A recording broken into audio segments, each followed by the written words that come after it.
박수 올려드리겠습니다.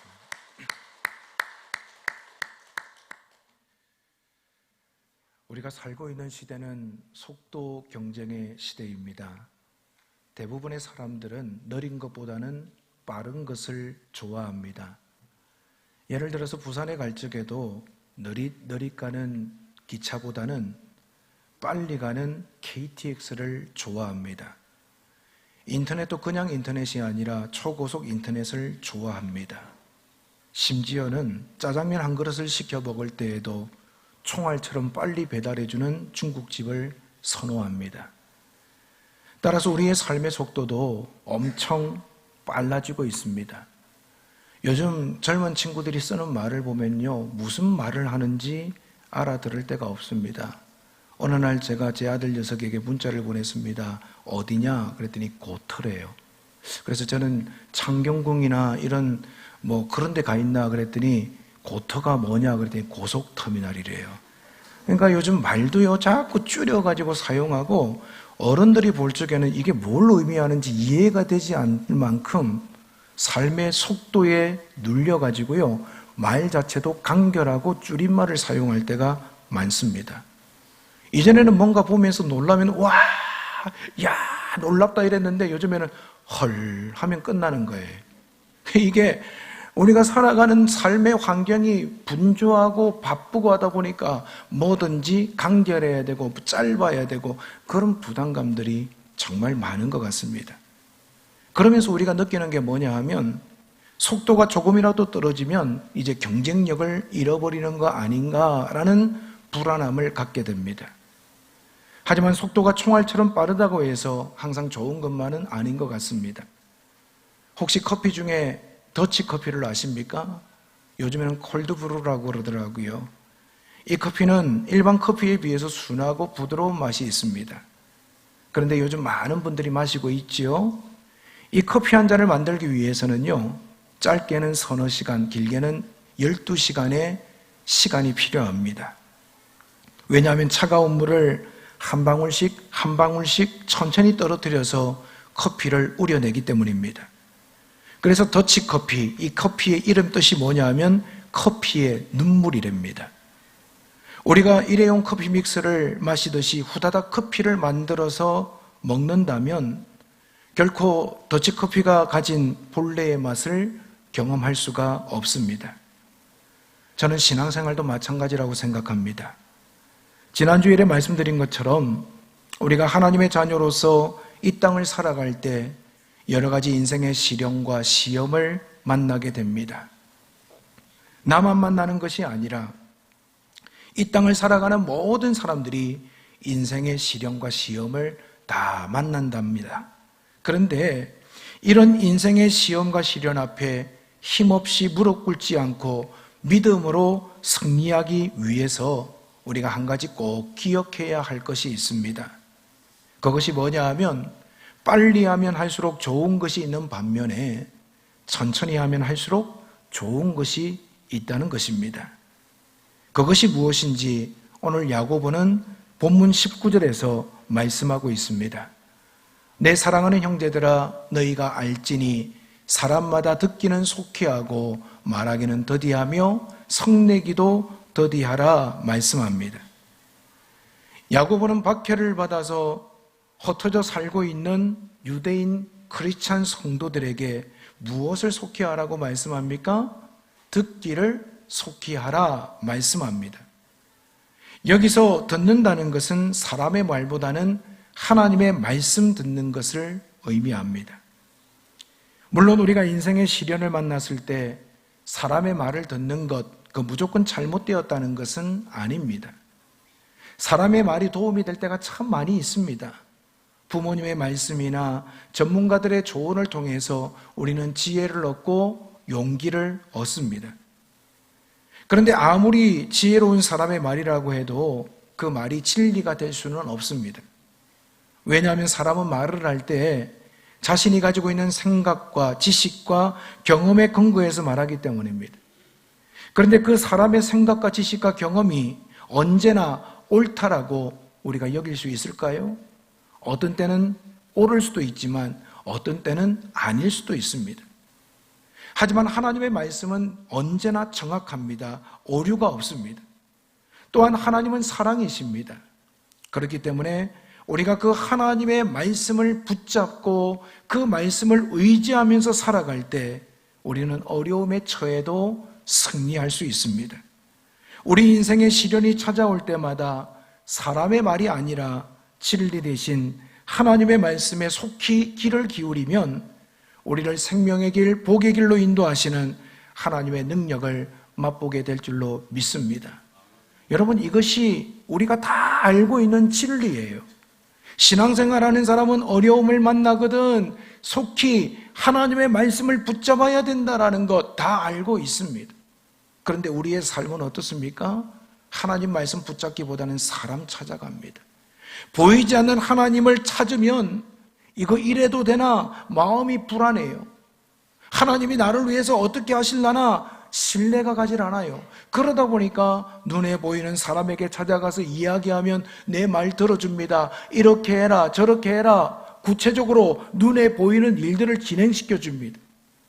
하지만 여러분, 완전하신 하나님이 나를 위해서 오늘도 쉬지 않고 일하심을 믿는다면 인생의 어려움 당할 때마다 하나님을 찾는 역사가 저와 여러분에게 나타나게 될 줄로 믿습니다. 이것이 믿음이에요. 믿음이라고 하는 것은 그냥 추상적인 것이 아닙니다. 구름 떠가듯이 손에 잡히지 않는 그런 몽롱한 것이 아닙니다. 믿음은 역사고요. 믿음은 사실이고요. 믿음은 현재 내 삶 가운데 일어나는 하나님의 일하심입니다. 우리가 참된 믿음을 가지고 여러 가지 어려운 시련을 만날 때마다 하나님의 말씀을 붙잡고 그 말씀을 통해서 회복되는 은혜가 우리 모두에게 있기를 간절히 바랍니다. 자, 그렇다면 우리가 천천히 해야 될 게 뭘까요? 19절 말씀 후반절에 보면 말하기를 더디하며 성내기도 더디하라. 오늘 19절 말씀을 묵상하면서 제가 느낀 게 뭐냐 하면 우리는 거꾸로 하고 있는 거예요. 빨리 해야 될 걸 거꾸로 천천히 하고 천천히 해야 될 걸 빨리 하는 경우가 많더라고요. 여기 19절에 보면 뭘 더디하라고 했습니까? 말하는 것을 더디하라고 했습니다.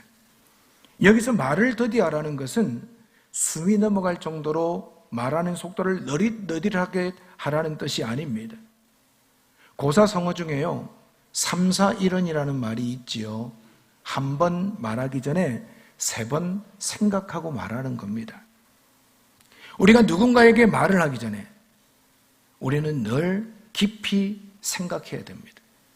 이 말을 해야 될 것인지 하지 말아야 될 것인지 고민하면서 말을 하라는 겁니다.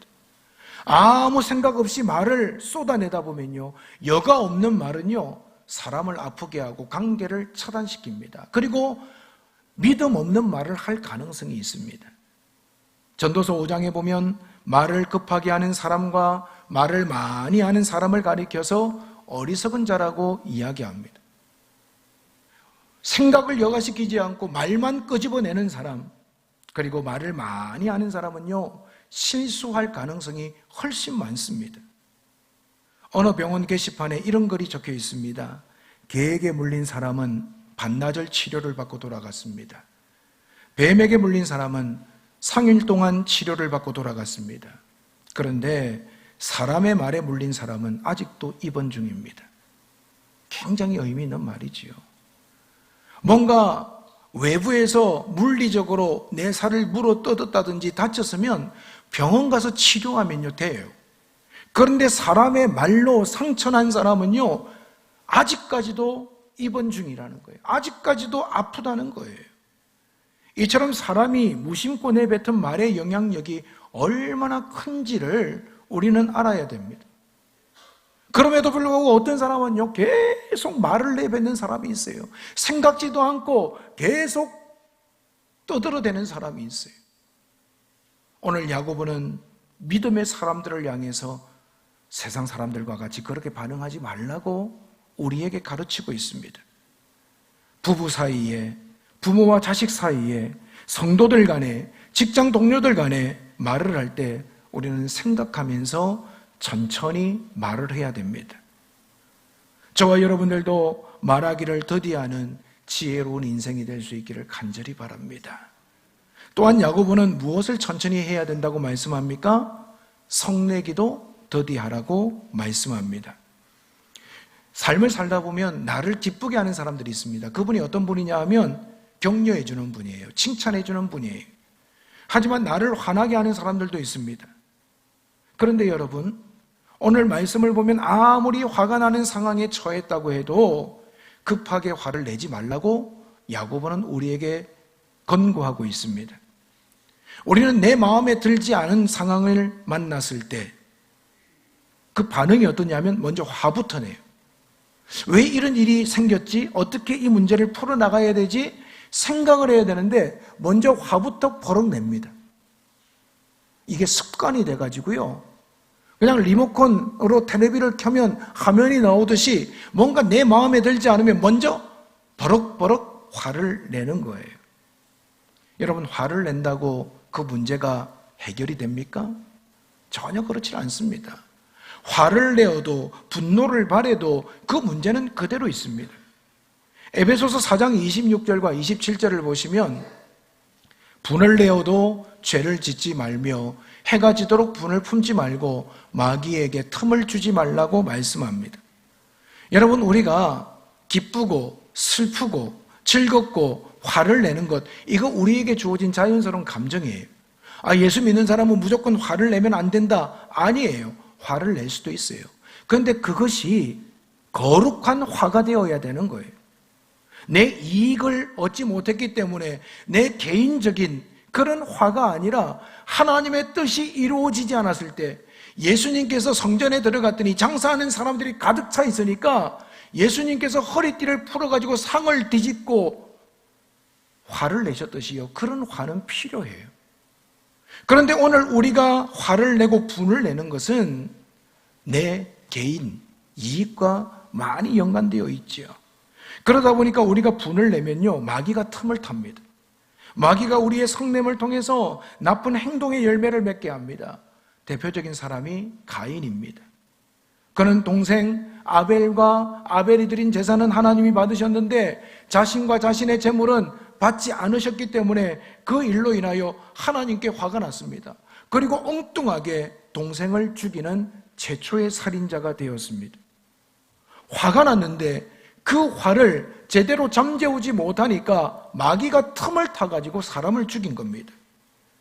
20절 말씀에 보면 사람이 성내는 것이 하나님의 의를 이루지 못함이라 말씀합니다. 하나님의 의를 이루기 위해서는요, 화를 자제해야 합니다. 이게 화가 날 일인가, 화를 내야 될 일인가, 우리가 깊이 고민하라는 거예요. 그러고 나서 화낼 일이면 화를 내어도 늦질 않아요. 여러분, 21절 말씀을 보십시오. 그러므로 모든 더러운 것과 넘치는 악을 내버리고 너희 영혼을 능히 구원할 바 마음에 심어진 말씀을 온유함으로 받으라 말씀합니다.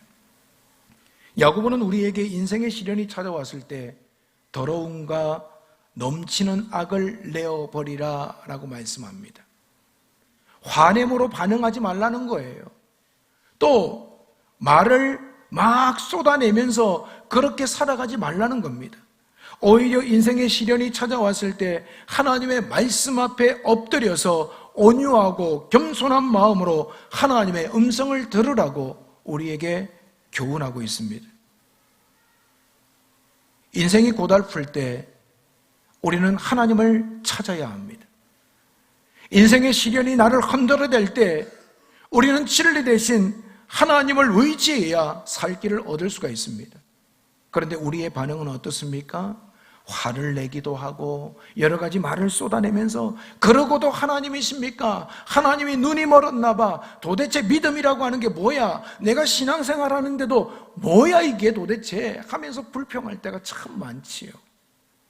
그런 우리를 잘 아시는 하나님은 야고보를 통해서 어려울 때일수록 힘들 때일수록 화내지 말고 우리의 입술을 자제하면서 하나님의 말씀을 붙잡아야 살 수 있다라는 것을 가르쳐 주시는 거예요. 그런데 야고보는 오늘 본문에서 하나님의 말씀을 속히 듣는 것도 중요한데 더 중요한 것이 있다고 말씀합니다. 그것이 무엇일까요? 22절을 보시면 너희는 말씀을 행하는 자가 되고 듣기만 하여 자신을 속이는 자가 되지 말라 말씀합니다. 야고보는 하나님의 말씀을 듣기만 하는 자에 대해서 경고합니다. 우리가 잘 아는 것처럼 하나님이 우리에게 말씀하신 이유는 단순히 하나님이 무엇을 원하시는지 가르쳐 주시는 것만으로 끝나지 않습니다. 우리가 하나님의 뜻을 알았다면 하나님의 뜻대로 살아가기를 원하고 계십니다. 그런데 여러분, 야고보 시대나 오늘날이나 교회 안에 있는 하나님의 사람들이요, 대체적으로 하나님의 뜻을 아는 것만으로 만족하는 경우가 많습니다. 이런저런 이야기를 나누다 보면 하나님의 뜻에 대해서 더 이상 가르칠 것이 없습니다. 모르는 것이 없습니다. 그런데 문제는 머리로는 아는데 삶으로 실천하지 않는다는 거예요. 교회가 전도해야 된다는 거 다 알죠. 그런데 전도하지 않습니다. 성도들이 사랑하면서 살아야 된다는 거 알지요. 그런데 사랑하지 않습니다. 주를 위해서 헌신하며 살아야 된다는 것, 하나님의 뜻인 줄 알지요. 하지만 삶으로 헌신하지 않습니다. 머리로는 아는데 삶으로 실천하지 않으니까 그것은 아무짝에도 쓸모없는 무용지물이 되어버린다는 겁니다. 이런 사람들을 야고보는 어떻게 비유하고 있습니까? 23절, 24절을 보시면 누구든지 말씀을 듣고 행하지 아니하면 그는 거울로 자기의 생긴 얼굴을 보는 사람과 같아서 제 자신을 보고 가서 그 모습이 어떠한 것을 곧 잊어버리려니와 라고 말씀하고 있습니다. 여러분, 우리가 수시로 거울을 보는 이유가 무엇입니까? 단순히 내 얼굴에 뭐가 묻었지 그걸 알기 위함만이 아닙니다. 내 얼굴에 뭔가 묻었다면 그것을 떼어내고 고치기 위해서 우리는 거울을 보는 거예요. 음식을 먹고 나서 거울을 보면서 이를 벌리면서 보는 것은 거기에 끼어있는 것들을 떼어내버리기 위해서입니다. 그냥 그것만 보고 그냥 그렇게 있구나 가버린다면요, 거울을 보는 이유가 없다라는 거예요. 말씀을 듣고도 아 그렇구나 머리로는 알았는데 행하지 않는 사람은 거울을 보고 자신의 모습을 잊어버리는 사람과 똑같다라는 것입니다. 따라서 하나님은 어떤 사람에게 복을 주십니까? 하나님의 뜻을 아는 사람에게 하나님은 복을 주십니다. 25절을 보시면 실천하는 자니 이 사람은 그 행하는 일에 복을 받으리라. 할렐루야. 여러분, 야고보는 우리로 하여금 하나님의 말씀을 아는 것도 중요한데 그보다 더 중요한 게 뭐냐 하면 실천하는 것이다 라고 말씀합니다. 오늘 한국교회가 능력을 회복하려면요, 그 알고 있는 말씀을 실천해야 됩니다. 알고 있는 말씀을 앵무새와 같이 입으로만 되뇌이지 말고 내가 실천하는 삶이 되어야 합니다. 남들을 향해서 아이고 왜 저렇게 봉사하질 않아? 그러면서 나도 봉사하고 있지 않다면요, 내가 먼저 실천하고 변화받아야 되는 거예요. 왜 저 사람은 어려운데 기도하질 않아? 그런 말 하기보다는 내가 기도하는 사람으로 먼저 믿음을 실천해야 된다는 거예요. 저와 여러분의 삶이 스스로 경건해서 하나님을 잘 섬긴다고 자부해도 말을 함부로 하거나 또 성을 그냥 버럭버럭 내버리는 삶을 살아가면요, 하나님은 그것을 경건한 삶이라고 인정하지 않습니다. 머리로는 아는데 행함이 없는 믿음을 가지고 살아간다면 그 사람을 경건하다고 하나님은 인정하지 않습니다. 26절 말씀을 보시면 누구든지 스스로 경건하다 생각하며 자기 혀를 재갈 물리지 아니하고 자기 마음을 속이면 이 사람의 경건은 헛것이라고 말씀하고 있습니다. 나는 경건하다고 생각하는데 오늘 우리의 입술이 제어가 되지 않으면, 혀가 제어가 되지 않으면 하나님께서 보실 때 그 경건은 헛것이다라는 말씀입니다. 그렇다면 하나님이 보실 때 참된 경건의 모습은 어떤 것일까요? 27절을 보시면 하나님 아버지 앞에서 정결하고 더러움이 없는 경건은 곧 고아와 가부를 그 환난 중에서 돌아보고 또 자기를 지켜 새 속에 물들지 아니하는 그것이니라 말씀합니다. 하나님께서 말씀하신 대로 가난한 사람들을 돌보는 거예요. 고아와 가부를 불쌍히 여기는 겁니다. 그러면서 더러운 세상에 물들지 않는 것, 이것이 경건이라고 말씀합니다. 아무리 교회 나와서 주일이면 예배드리고 새벽에도 나와서 예배드리고 시간 빠지지 않고 예배드릴지라도 우리의 삶에 입술에 재갈을 물리지 않고 어려운 이웃들을 돌아보면서 말씀을 실천하지 않으면 그 경건은 헛된 경건이 되어버린다는 거예요. 오늘 저와 여러분에게 하나님은 강한 도전을 주고 있습니다. 너희들의 믿음이 헛된 믿음이 되지 않도록 깨어 있으라는 거예요. 오늘 이 말씀을 들으면서 마음에 부대끼는 부분이 있다면 깨닫고 실천하라는 거예요. 지금까지 입으로만 내 믿음을 자랑하고 살았다면 이제는 행동으로, 삶으로 실천하면서 살아가라는 거예요. 더디해야 될 것은 더디하고 속히 해야 될 것은 속히 하면서 하나님의 말씀 붙잡고 살아갈 때 어떤 시험과 시련이 찾아오더라도 우리는 하나님의 말씀의 능력으로 승리하는 역사가 나타나게 될 줄로 믿습니다. 사랑하는 여러분, 우리 교회가 하나님께서 보시기에 기쁨이 되는 교회, 건강한 교회가 되기를 원한다면요, 저와 여러분이 믿음의 사람이 되셔야 됩니다. 말만 잘하는 사람이 아니라 삶으로 하나님의 말씀을 살아내는 사람이 되어야 돼요. 내가 이 땅을 살아가면서 내 삶을 보면서 사람들에게 하나님이 보여지는 삶을 살아가는 것, 이것이 진짜 믿음의 삶이라는 거예요. 그런데 우리는요, 말을 많이 합니다. 그런데 삶은요, 실천이 부족한 경우가 많아요. 나는 하지도 않으면서 저 사람 왜 저래? 왜 안 해? 라고 판단은 하는데 실상 내가 믿음으로 살아가고 있다고 생각하고 나는 경건한 사람이라고 생각하는데 하나님께서 보실 때 그 경건이 헛된 사람으로 보여질 수 있는 여지가 많다라는 거지요. 교회가 교회로서의 본질을 추구하지 않으면 선한 영향력을 발휘할 수가 없습니다. 병원은요, 아무리 인테리어가 잘 돼 있고 좋은 첨단 의료 기기들이 들어와 있어도 병 못 고치면요, 그 병원 아니에요. 교회가 아무리 숫자가 많이 모이고 헌금이 많이 놓이고 또한 화려한 건물을 가지고 있을지라도 그 교회에 속한 성도들이 전도하기를 멈춰버렸다면 더 이상 교회가 아니라는 거예요. 교회는 영혼을 구원하고 제자 삼는 것이 교회의 존재 목적입니다. 그런데 한국 교회가 본질에서 벗어나 버렸어요. 하나님 복 주세요. 하나님 자식들 잘 되게 해주세요. 세상 안 믿는 사람들이 무당 쫓아다니면서 사주팔자 보면서 하는 일을 교회에 와서 그 정도 수준에 머물러서 하는 것으로 만족하고 있어요. 이번 말씀 부흥회를 통해서 깨달았지만 무조건 눈에 보이는 것으로 복 받는 것, 그것이 하나님의 복이 아니라는 거예요.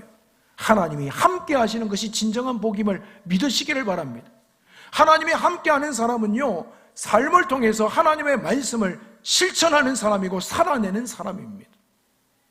오늘 한국교회에 필요한 것, 그것이 무엇일까요? 하나님의 말씀을 아는 것이 아니라 알고 있는 것을 삶으로 실천하는 겁니다. 교회가 부흥해야지, 주여 교회가 부흥되게 해주세요, 기도하는 것 중요하지만 교회 부흥되도록 하기 위해서 하나님께서 맡겨주신 전도의 일을 내가 먼저 손발을 걷어붙이고 감당할 때 하나님의 복이 임하게 될 줄 믿습니다. 부흥하기를 원한다고 하면서 나는 아무것도 안 해요. 여러분, 그것이 어떻게 믿음의 행위가 될 수가 있겠습니까? 누군가 하겠지. 여러분, 하나님을 우리는 만홀히 여기면 안 됩니다. 나에게 주어진 사명이 있어요. 하나님은 나를 먼저 믿게 하신 이유가 있어요. 나를 통해서 죽어가는 영혼들을 구원하시려고 하나님의 교회로 불러주셨고 여기 상도 성결교회를 세워주셨는데, 그리고 믿음의 삶을 살아가도록 은혜를 베풀어 주셨는데, 저와 여러분들이 늘 깨어서 그 믿음을 실천하고 하나님의 뜻을 이루어가는 존귀한 믿음의 삶이 되시기를 주님의 이름으로 축원을 드립니다.